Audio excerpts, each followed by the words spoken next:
Over the past week, there has been many calls out there for an overhaul of the NRL Judiciary and match review system.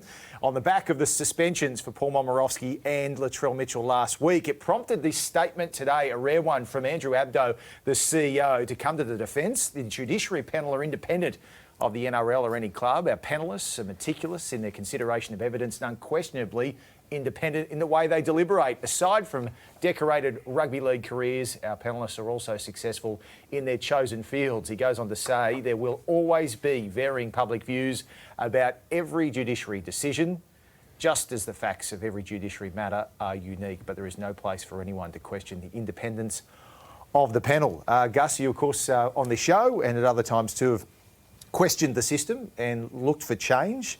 That's a strange statement because I haven't heard anyone question the Judiciary panel. No one at any time has ever questioned the integrity of the three people who sit there and make the final decision. No one ever. I question the competence of the Match Review Committee.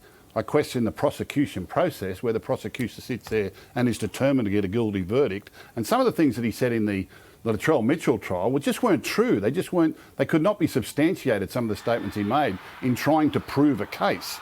That's where I find the system really wrong. I find the point system flawed. It's flawed. I don't like the loading, the carryover points, the early pleas. I've never liked any of that at all. It's now antiquated. It doesn't suit the purpose. We keep getting poor results. I hate the way the matter is prosecuted. I hate the Match Review Committee, and they've made some mistakes again this weekend. But no one's ever questioned the integrity of the panel members. What I do know is that sometime the panel members find a guilty verdict, wake up the next day to find out the bloke got 4 weeks, and they said, oh, crikey, we don't want anything to do with that. We never thought he was going to get 4 weeks, because they're not given all the information. Anyway, they need to get that sorted out. But it's the Match Review Committee and the point system that we've always targeted. I find that an unnecessary statement. I can't see where anyone has ever questioned the integrity or the independence of the panel members who sit there on the night. I loved what Trent Robinson, the Roosters coach, said after yesterday's match, Gal, where he said that perhaps we should be looking at penalising and punishing players more on the field, on the big stage. If you're trying to show the world, and we're talking mums and kids, that they're serious about head injuries and punishing players, do it on the day, on the spot while they're watching, not on a Tuesday night when they're not. Yeah, well, I think that plays a part, but then I think if that was to be the case, they'd just get more happy to send guys off or send guys for 10 minutes. I think the way they're going on the field at the moment's okay. I think we haven't spoken about referees too much this year, so I don't mind that at all.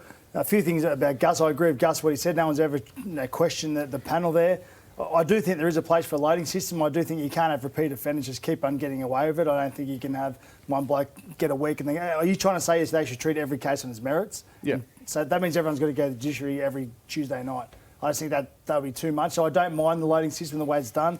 I think it deters repeat offenders. But some of the charges that come out of the weekend, I think, is very questionable, and that's the Match Review Committee, as Gus has said. Very rare we see a statement like that coming out in defence.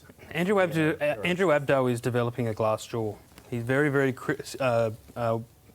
susceptible to criticism and is sort of jumping in a lot of shadows out there since he's taken over. I think now he's got into the cut and thrust of this season off the back of last year when everything was about COVID. Any criticism of the NRL and how they do business, he seems to take personally. And if there was one criticism of David Gallop back in the day, he had a glass jaw. Todd was a little bit more resilient. I think it's less to do with the judiciary but the Match Review Committee, which we have been complaining about for so long, where they have these really complicated grading systems of reckless, intentional, dangerous, and gradings of it there after that. I just find that really confusing. They keep shifting the goalposts too. Yeah, they keep changing. That's exactly, the thing like Webby's getting to here. Like a lot of the Match Review Committee, I'm not even sure who they are out there. They probably are former players, but it's written by lawyers. It's written by lawyers and it changes all the time. So I think that's the confusing part about it. Like, let's look at the shoulder charge. Me and you know what a shoulder charge looks like, don't we? Yeah. Were they shoulder charges on the weekend? No. Not to me. No. And me and you argue every week about the rules. Now, I think the rules are the rules. So is that a shoulder charge, Gal? I don't think it's a shoulder charge, no. I don't think that's a shoulder charge. You look at that tackle and you look at the Angus Crichton one, to me they're virtually the same thing. Not in the same postcode as a shoulder charge. I think we know what a shoulder charge is, where they tuck the arm and they've got no control of what happens. Now, it's been set for 10 minutes. Look at this Angus Crichton one. What's the difference? They both hit the player with extreme force, weren't able to wrap the arms, and Talakai's been suspended, he hasn't. I don't get it. I don't see the difference. The whole wrap the arm interpretation is flawed as well. The shoulder charge that we know is the one where you tuck your arm, you go inside on, and you're either blindsiding or hitting someone illegally in that matter. They are not shoulder charges, not even in the same post. The Ravalawa one is laughable. Absolutely. He's hit him in the ribs. Yeah. Laughable. And It is laughable. He's been charged as well. 2 seconds later, and Morris steps inside a player to set up a try for the... And Ravalawa knows that he can come back off his left foot. That is a laughable penalty, let alone report and then have charged the way he is. Can I not echo what Freddie was saying on the coverage yesterday? Is it not the rules, though, What?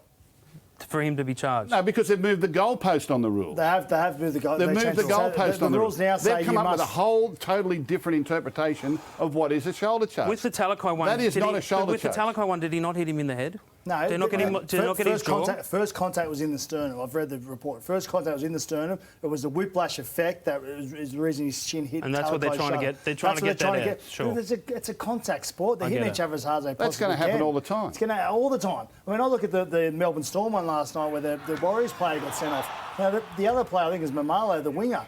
He went into that. I thought he was going to get charged with a shoulder charge because he didn't wrap his arms in that same tackle when the player was injured. So, look, I think that's too harsh. They have changed the guide. The rule says now you must use or attempt to use your arm in a tackle. I thought Mamalo might get charged for a shoulder charge here because, look, he's run into him, never wrapped his arms at all or attempt to wrap his arms. So I don't know. As I said, Talakai's facing 4 to 6 weeks. Where is that a charge for anything?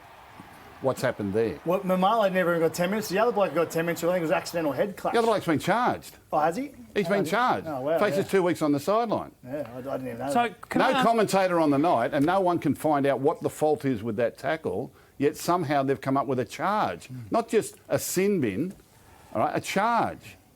There was nothing in it. How do you solve the grading system? How do you what do you do? Do you blow it all up I think and I'll start take again? the lawyers out of it and the way they're... Well, look, people in rugby league know what a shoulder charge looks like. Because Doctors the match review committee is Michael Robertson, Anthony Quinn, Michael Monaghan.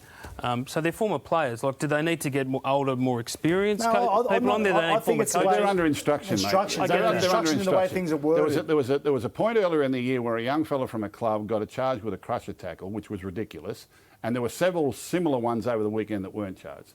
The club in question rang them and said, look, you kidding? Like, we've seen plenty of these. Oh, no, well, they're slightly different. Well, they're not different. You know, we're going to challenge this. Don't, because we've been told to rub it out. So don't even challenge it, because you're not even going to get off with that. So these are the sorts of things that happen down there. And when you give referees an instruction, we've always seen it. They take a lap around the world with it. It's the same as the match review committee. They can't decipher what is right and what is wrong, or what is fair or what is just. That's the problem, and you can't get consistency.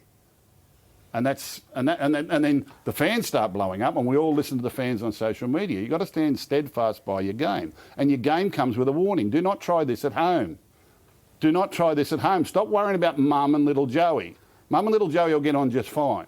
It's up to the parents and the junior league coaches to address all that. This is professional football. You play for keeps. You play for wins. You're out there competing with each other at 100 mile an hour. Things happen in a fraction of a second. Yet they want to break it down frame by frame by frame. Same with the Latrell Mitchell one. Something that happened in a tenth of a second takes a 2-hour deliberation. Do you not find that absurd? Of course I do. But it's the way it's gone, Gus, and they're going to be thinking about mums. Doctors and lawyers, mate. Doctors and lawyers. Yeah, a fraction of a second has got to take a 2-hour deliberation.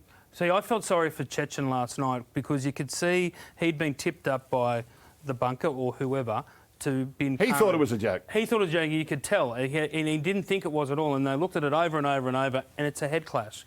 There seems to be... We start suspending head clashes, we're going to run out of players. There's a lack of recognition that it's a contact sport. For you, Gus, less suspensions. What about on-field punishments at the time, or you're more of a fan of the fine? If you've got to have something. It's too generalised a question, James. You've got to treat everything on its merits. You really do. And there are some that just go through to the keeper. There was one yesterday. Joseph Manu, I think, scores a try for the Roosters. Tarek Sims practically nearly coat hangers him, but Manu pulls out of that and races through and scores a try. Oh, you've got it here. Here it is. So when you see this from head on, tell me that if the bloke doesn't score a try and Manu lays down, what would have happened here?